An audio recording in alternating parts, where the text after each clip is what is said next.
Palelei and special greeting ke taha kotope. Ko pingoa ko alisi ko opifilia taha opifilia a Peti Palelei. Ko mauki ko me ite ahoni paki malo pita ofahe ku pahe. Me kotope pahe mauki lo tofale ofaha asi mai fifile ko ni.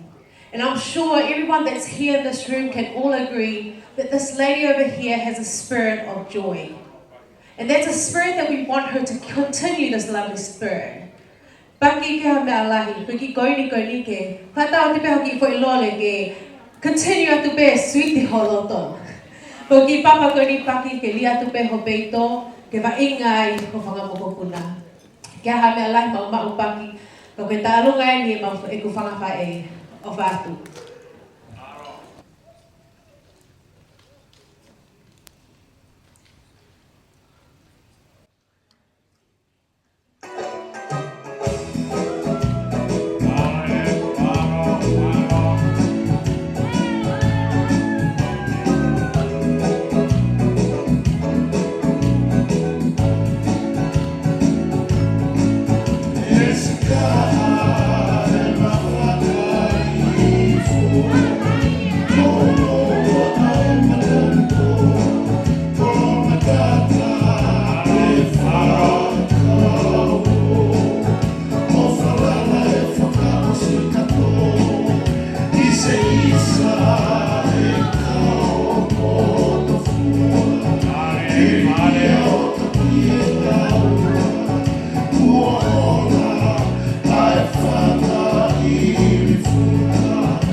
Pamaro de ofa, pamaro de lamada, pamaro me kato.